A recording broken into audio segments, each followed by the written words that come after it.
오늘은 마태복음 2장 1절에서 12절 본문으로 아침 메시지 나누겠습니다.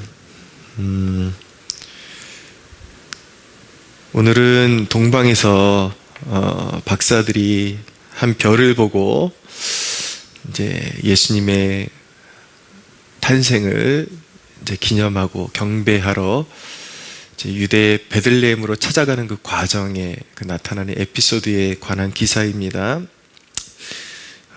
모두가 익히 잘 알고 계시죠. 교회 안 다니는 사람조차도 몇 번은 들어봤음직한 그런 오늘 기사입니다. 근데 오늘 이 사건이 오늘 우리 시대에 특별히 교회에 주는 그런 각별한 메시지가 있습니다.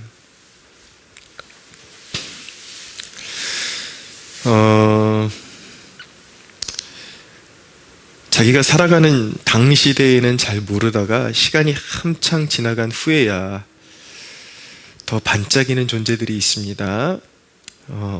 두 분만 소개시켜드리면 19세기에 찰스 스펄전이라는 영국 목사님이 계십니다.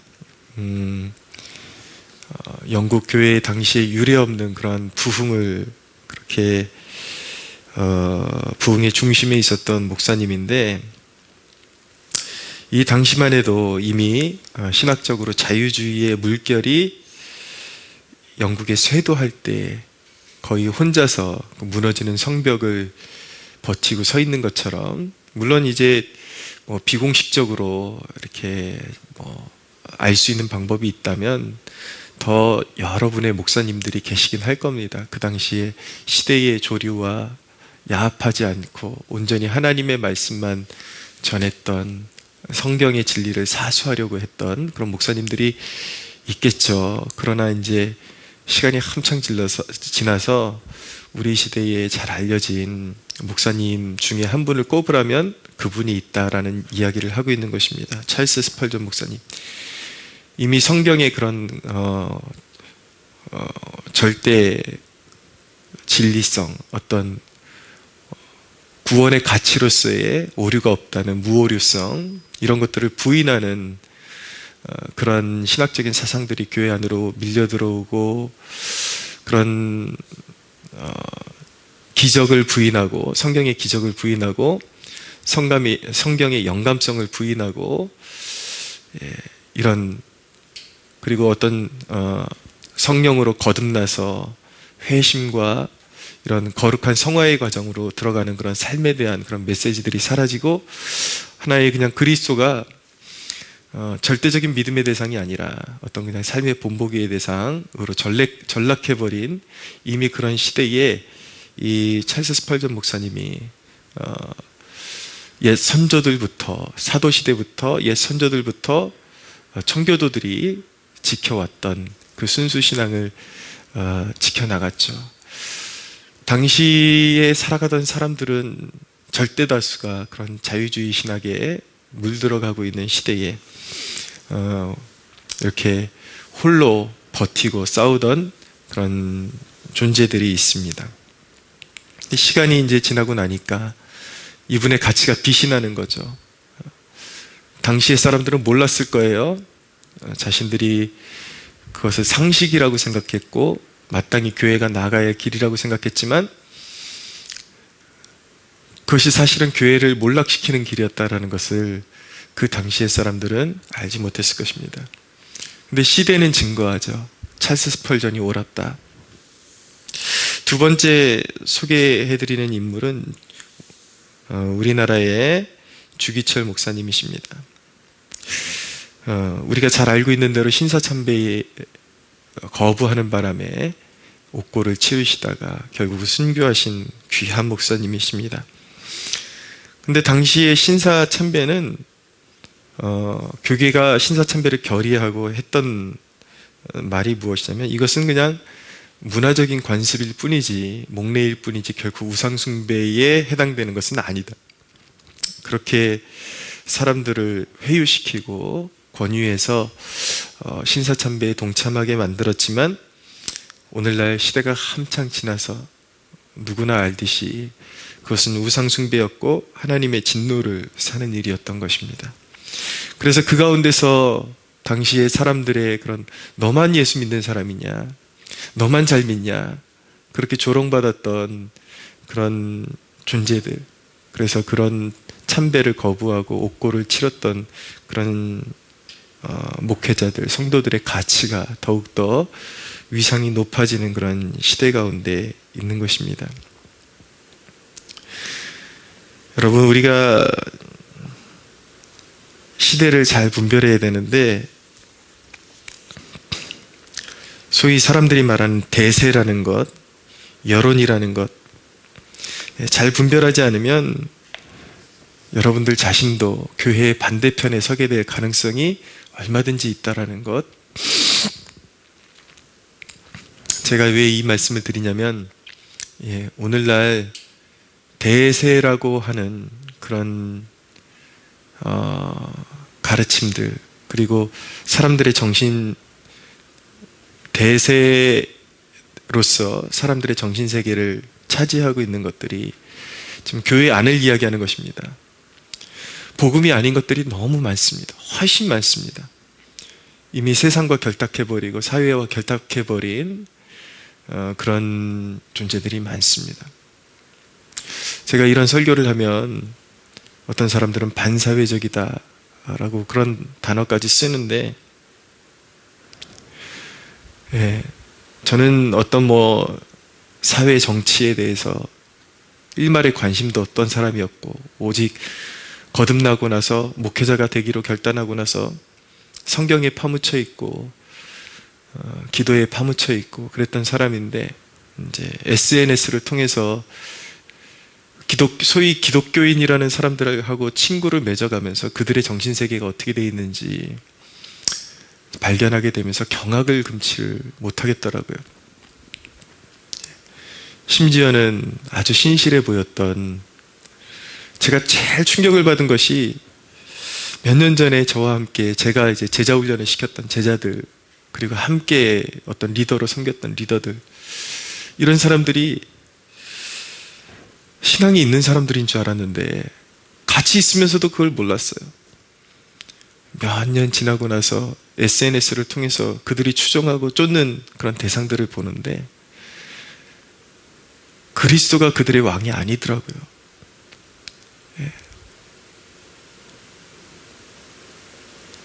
정치의 우상에 물들어서 교회 반대쪽에 가서 교회를 향해서 같이 돌을 던지고, 제 말의 초점은 오늘날의 교회가 완전히 순전하다는 뜻이 아니라, 설령 교회가 잘못이 있어도 교회를 비판하는 방식이 따로 있고 잣대가 따로 있는 것입니다.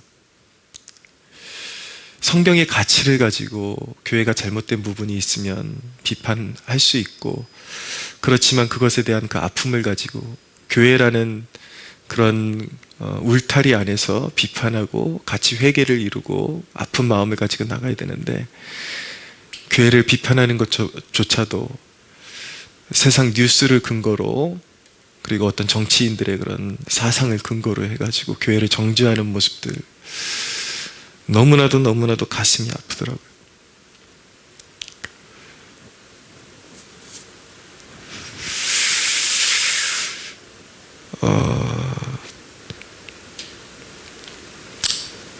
동방 박사들이 이제 별을 따라서 먼저 베들레헴으로 가지 못하고 이제 예루살렘에 도착하게 됩니다. 잠시 길을 잃었던 것 같아요. 근데 이제 그것이 하나님의 섭리 가운데 있었던 것이죠. 그래서 헤로데게로 가서 유대인의 왕으로 나신 이가 어디냐라고 물으니까 헤롯이 이제 초긴장 상태가 된 것입니다. 자신의 권세를 빼앗길까봐. 그래서 이제 유대의 종교 지도자들을 불러다가 메시아가 어디서 나느냐 물어가지고 이제 유대 베들레헴이라고 하니까 동방 박사들한테 이제 그런 정보를 알려주고, 그러면서 너희가 가서 그 아이를 찾거든 나한테도 이야기하라. 그러면서 하는 말이 무엇이냐면, 나도 가서 그를 경배하려 하노라 그렇게 말을 하죠. 그러나 헤롯이 예수님을 경배하겠다고 했지만 그의 목적은 예배에 있는 것이 아니라 예수님을 죽이려 했던 것입니다. 주님의 교회를 말살시키려고 했던 것이죠.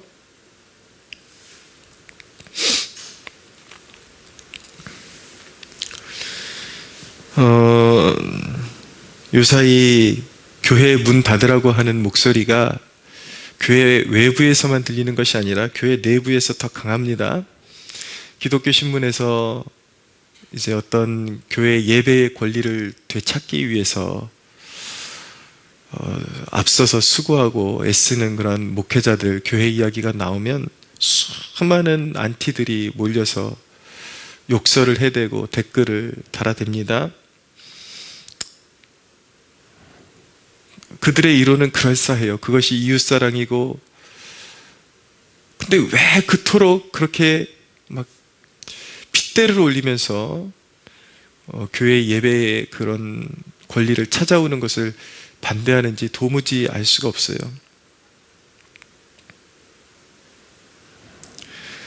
여러분,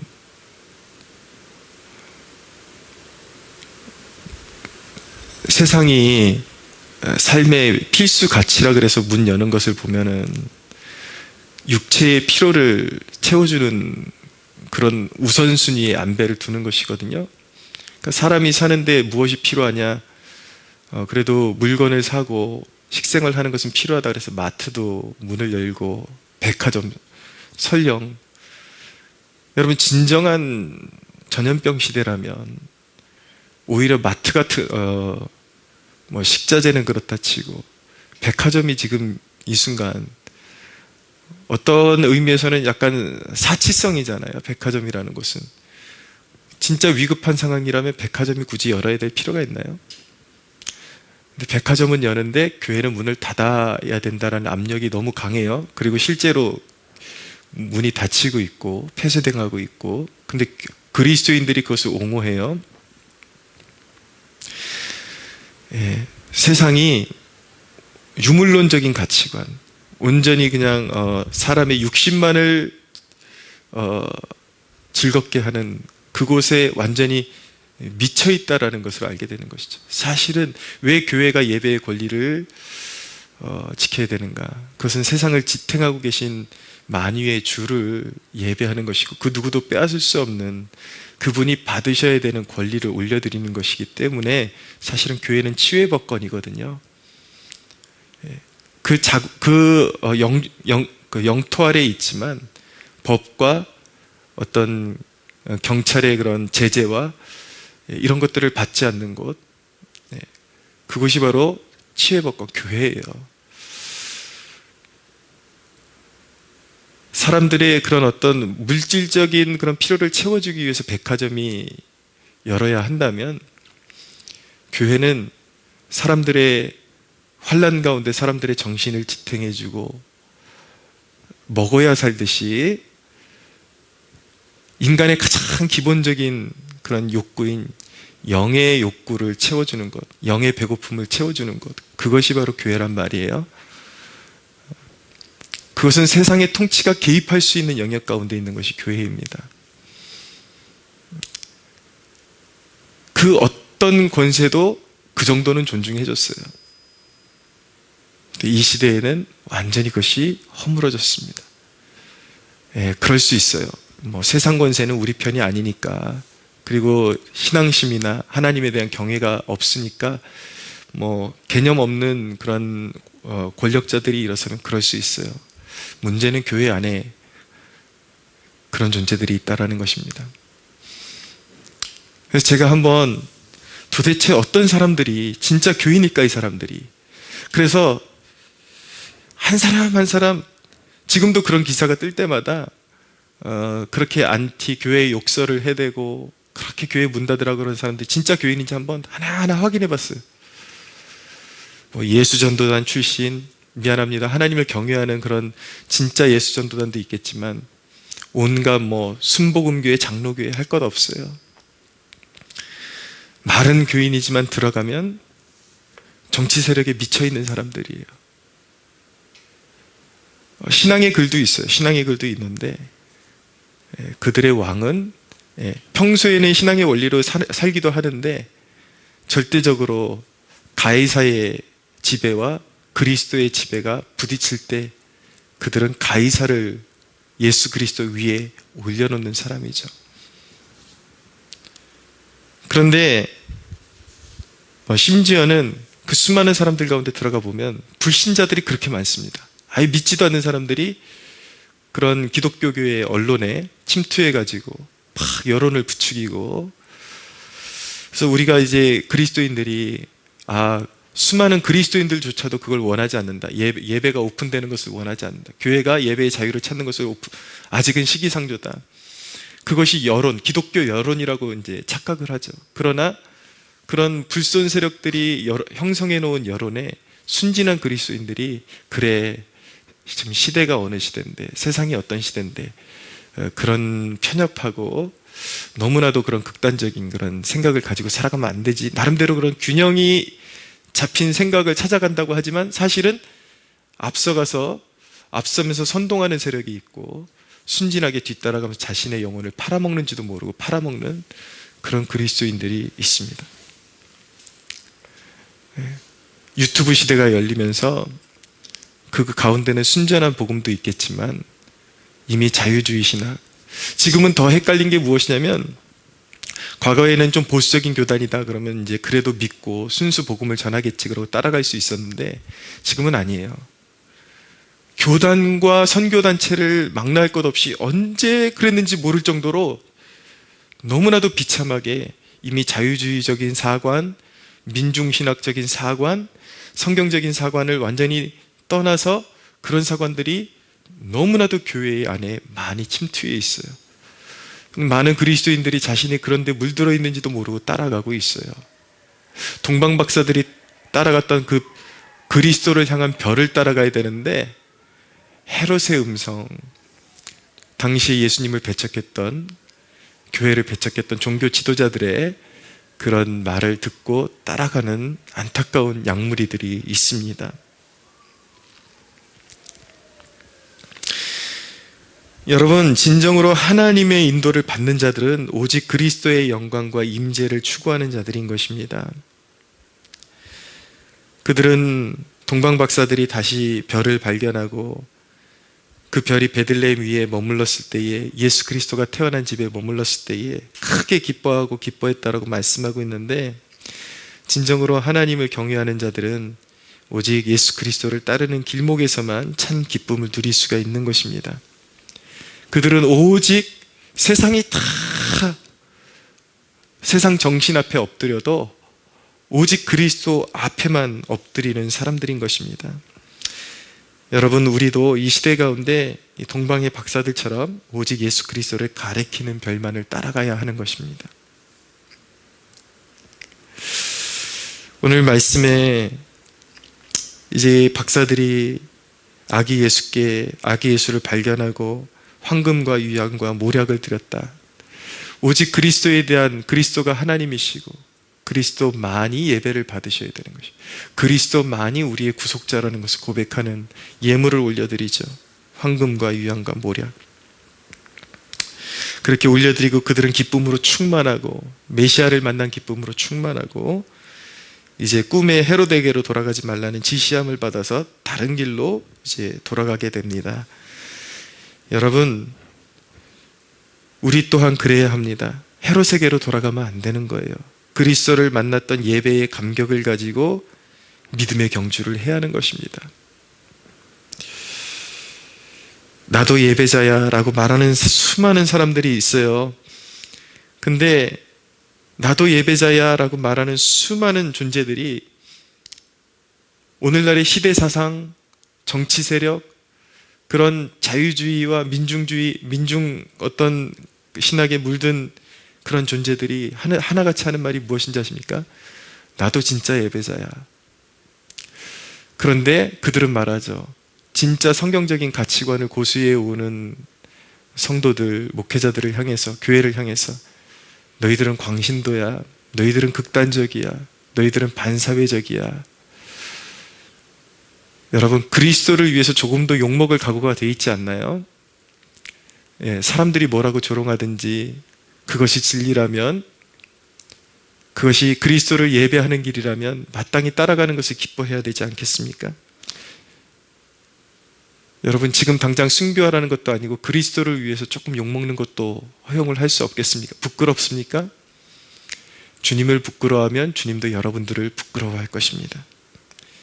사랑하는 여러분, 정말 알곡과 가라지가 갈라지는 시대입니다. 정말입니다. 아무데나 따라가지 마십시오. 아무 곳에나 여러분들의 마음을 두고 아무데나 여러분들의 의견을 합해서 목소리를 내지 마십시오. 오직 그리스도가 영광 받으시는 그곳, 여러분들이 그리스도를 만났던 그 첫사랑의 그 감격을 회복하고 그 예배자의 감격을 가지고 헤롯에게로 돌아가지 말고 그 믿음의 경주, 하나님께서 원하시는 그 순수한 신앙의 열정과 믿음을 소유하고 앞으로 전진하십시오. 시대의 그런 사상들이 여러분들에게 홍수처럼 밀려들어오지 못하도록 세상을 향해서 등을 돌리십시오. 하나님만을 향해서 앞으로 나가십시오. 그리스도를 품고 앞으로 나아가십시오. 순결한 그런 순교자의 믿음을 가지고 믿음의 경주를 다하는 여러분들 되시기를 예수님의 이름으로 축복합니다.